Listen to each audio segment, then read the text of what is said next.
For decades, Graceland has been one of the most famous homes in America. Millions of fans walk through the doors every year. They stand in Elvis Presley's living room, admire his jungle room, and even explore the trophy hall filled with gold records.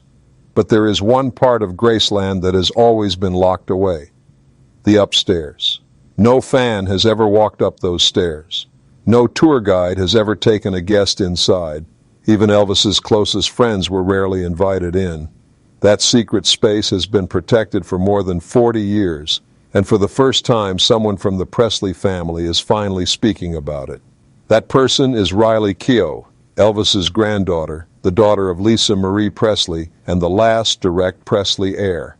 After Lisa Marie's death, Riley became the legal owner of Graceland, and with that responsibility came the weight of history, mystery, and all the locked-away memories inside the upstairs rooms. For years, fans have asked, what does it look like? Why has it stayed closed for so long? And what did Elvis keep hidden there? In this chapter, Riley finally explains the emotional truth behind the locked doors. She says the upstairs wasn't just a private space. It was Elvis's heart, the only place in the world where he could escape from fame, pressure, and the chaos around him. Riley reveals that opening that space feels like opening a wound because everything upstairs has been frozen exactly the way Elvis left it.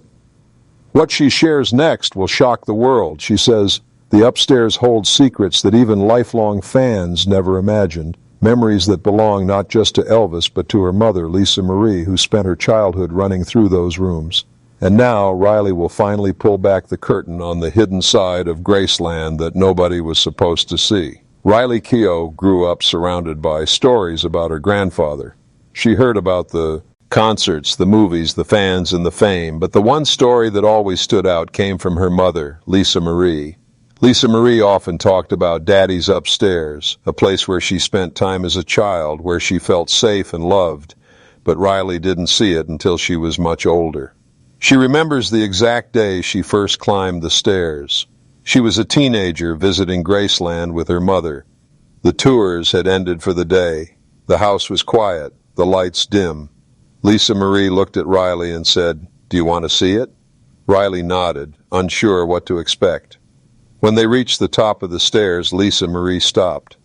Riley noticed her mother's eyes get soft, almost teary.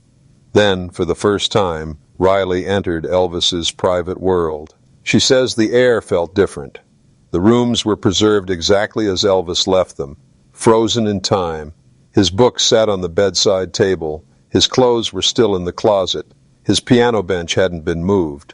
Riley says it felt like Elvis had just stepped out of the room and would return any minute.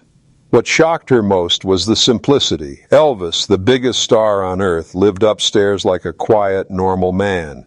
His bed was modest, not flashy. His bathroom had everyday items, hairbrushes, cologne, and scattered notes.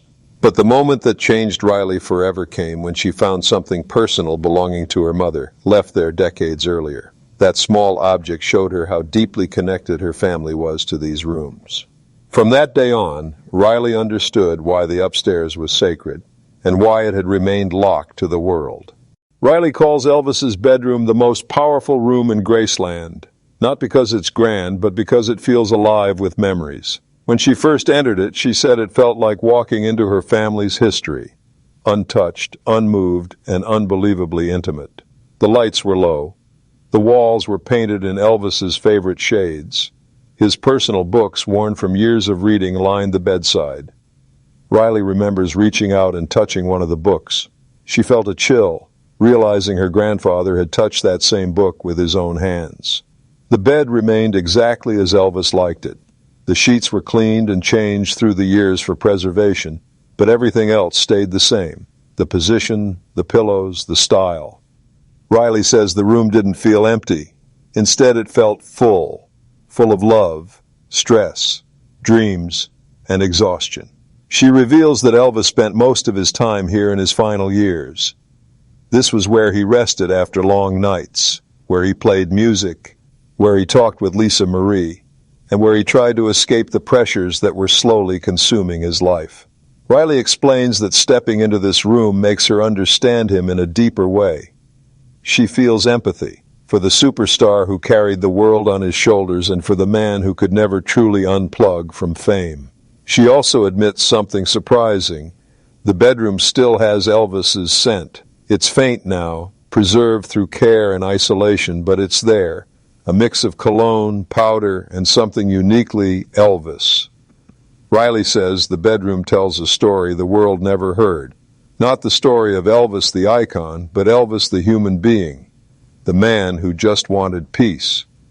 And that's why she thinks the room must stay closed, at least for now. Riley reveals that the upstairs hallway is not just a passage, it's a scrapbook of her mother's childhood. Unlike the bedroom, which feels heavy and private, and the hallway holds a different energy. It feels warm, familiar, and filled with the laughter of a little girl who once lived there. She remembers walking through it as her mother pointed out small things that no one else would notice. A mark on the wall from Lisa Marie's toy, a spot on the floor where she used to sit and draw, and even a loose doorknob that Elvis never fixed because Lisa Marie thought it was fun to wiggle. Riley says these tiny details are more emotional than any trophy or gold record downstairs. These marks were made by a young girl and preserved by a father who adored her. She reveals something heartbreaking. Lisa Marie once told her that the upstairs was the only place where she felt she had her father all to herself.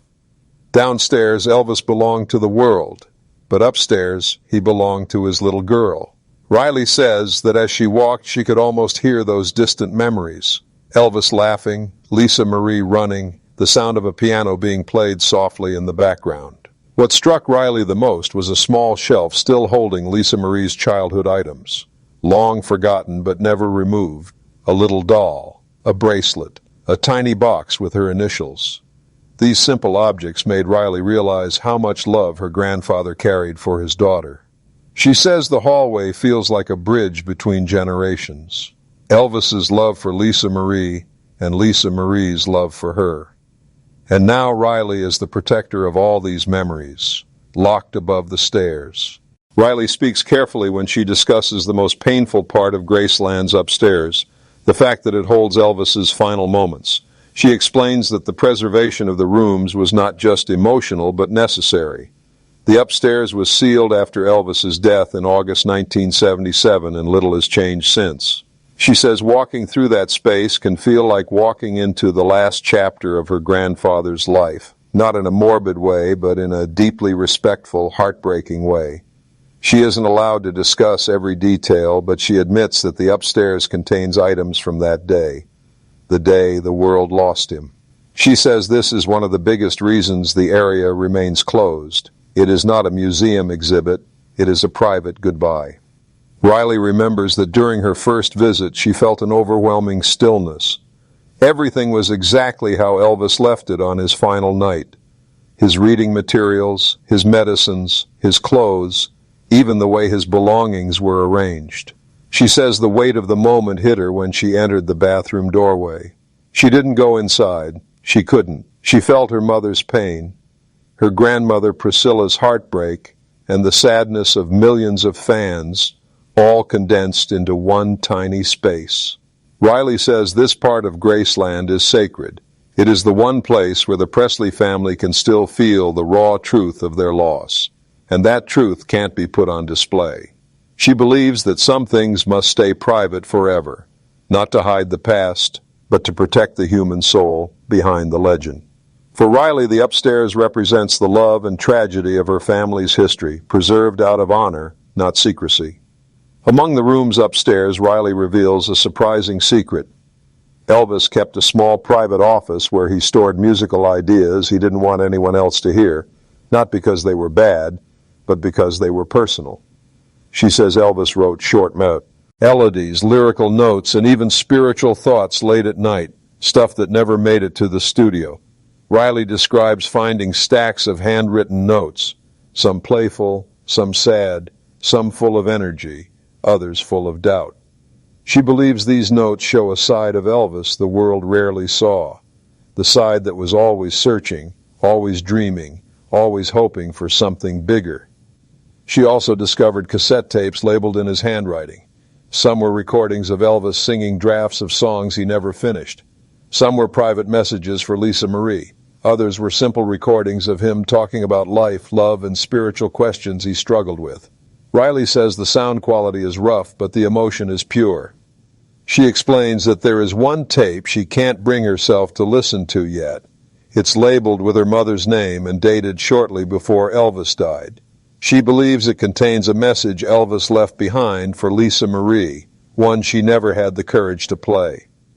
Riley says these unfinished songs and private recordings are priceless to us, not because of their market value, but because they show the deepest parts of Elvis's heart. And for now, she intends to keep them private. She says the world already has Elvis, the superstar. These tapes show Elvis the father, the thinker, the vulnerable man behind the fame. Maybe one day the world will hear them, but not yet. Riley addresses one of the biggest questions fans always ask. Why can't the upstairs be open to the public? She says the answer is simple. It would feel like a betrayal. She explains that Elvis never wanted strangers in that space. It was the only part of his life where he had control, the only place he could hide from fame, the only place he could be himself.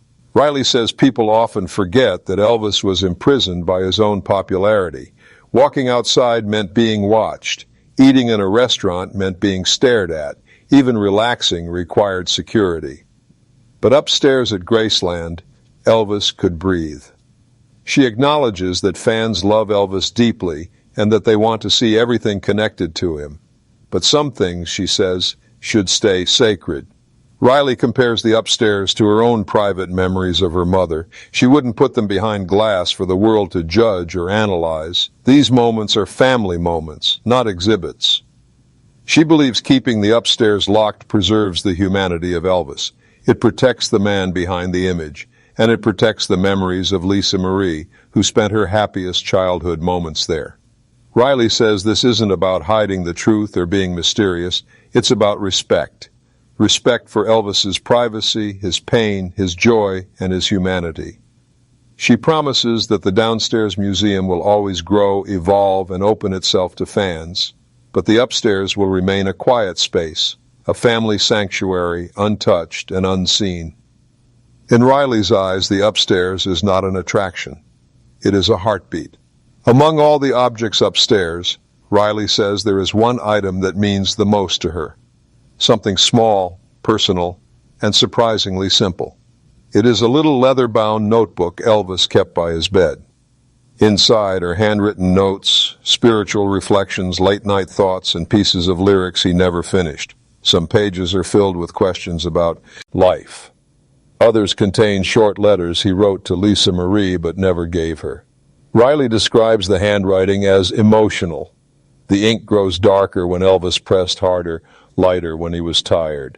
She says the notebook shows the real Elvis, not the performer, not the legend, but the searching, sensitive human being underneath. She found one page that stopped her cold.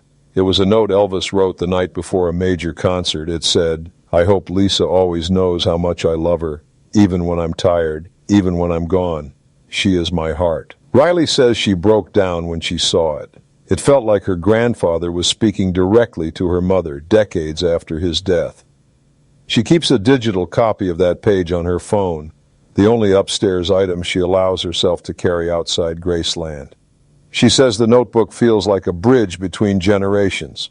Elvis wrote it for Lisa Marie. Lisa Marie kept it protected, and now Riley guards it with the same love. For her, the notebook is not just a relic. It's a reminder that even the biggest star in the world loved his daughter more than anything else. And it proves that the real Elvis lived upstairs, in the quiet moments the world never saw. After Lisa Marie's death, the world watched as legal battles and rumors swirled around Graceland. Many wondered whether the upstairs would finally be opened, renovated, or even sold. Riley says this was one of the most painful moments of her life. Not because of the money or the legal pressure, but because people didn't understand what Graceland meant to her family. She reveals that even within the extended Presley family, there were disagreements. Some believed opening the upstairs could honor Elvis. Others thought it should stay untouched. Riley listened to everyone, but deep down she already knew the answer. She says her mother made it clear, the upstairs stays private, always. Those words guided her through the chaos. Riley says she faced intense pressure from investors, media, and even fans. Many people wanted access, some wanted photos, a few wanted full tours, but Riley stood firm. She knew her responsibility wasn't to commercial gain, it was to respect her grandfather and mother. She made a final decision. The upstairs will remain sealed exactly the way Elvis left it, forever. She filed official documents to protect it. She set strict rules so no future owner, manager, or company could open it to the public. Riley says it felt like giving Elvis his peace back. She also reveals that after the legal battles ended, she went upstairs alone. She stood in the bedroom, placed her hand on the doorframe, and whispered, "I'll protect this." For Riley, honoring her mother meant honoring Elvis, and honoring Elvis meant keeping his private world untouched. This was the moment she finally felt worthy of carrying the Presley legacy. Riley admits that becoming the owner of Graceland was overwhelming. She didn't grow up chasing fame, she didn't grow up wanting to be a symbol, but overnight she became the guardian of one of the most famous homes in the world, and the keeper of this final sanctuary. She says that sometimes she walks through the house late at night when no visitors are around. She listens to the silence, looks at the displays, and feels the weight of history pressing on her shoulders. She thinks about her mother, how Lisa Marie spent her childhood here, how she ran down these hallways, how she hid in the jungle room during hide and seek. She thinks about Elvis, how he built this home as a gift to his parents, how he filled it with love, how he searched for peace within these walls. Riley says she often feels both connected and distant from her grandfather. She never met him, yet she feels him everywhere. In the furniture he chose, in the music that echoes through the speakers, in the upstairs bedroom that holds his spirit. She reveals that the biggest emotion she carries is responsibility. She doesn't want to be the Presley who breaks tradition. She doesn't want to be the one who turns something sacred into something commercial. Instead, she wants to preserve Graceland the way Elvis intended, as a home full of warmth, comfort, faith, and family. She says people come to Graceland to feel close to him. But for us, he's not history, he's family. That difference shapes every decision she makes. Riley is not just the owner of Graceland, she is its storyteller, its protector, and its emotional anchor. And that brings her to the final chapter, the promise she made to her family. As Riley reflects on everything she has shared, she reveals the promise that guides her every day, to keep Elvis's true spirit alive, not the legend, but the man, the father, the dreamer, the human being who wanted his home to be a place of love. She says Graceland is more than a museum. It's a living story. Every room, every hallway, every preserved object holds a piece of her family's heart. And she believes that the upstairs is the soul of that story. Her promise has 3 parts. First, she will protect the upstairs forever. She says she owes this to Elvis, to preserve his sanctuary the way he kept it. Second, she will honor Lisa Marie. Her mother loved Graceland deeply and trusted Riley to keep its traditions alive. Riley says this promise keeps her connected to her mother, even in her grief. Third, she will share Elvis's spirit with fans, but in the right way. She wants people to feel his warmth, his humor, his passion, and his kindness, not just through displays, but through stories, music, and memories passed down across generations. Riley also reveals that she plans to slowly release stories, photos, and messages that are meaningful and respectful, things that show Elvis as a person, not just an icon. But the most intimate parts of his life will remain protected. She ends by saying, Graceland is not just Elvis's home, it is his heart, and the upstairs is the heartbeat. By keeping that heartbeat private, Riley believes she is giving Elvis the peace he never found in life, and that is the legacy she intends to protect. For Elvis, for Lisa Marie, and for every fan who still feels the magic of Graceland.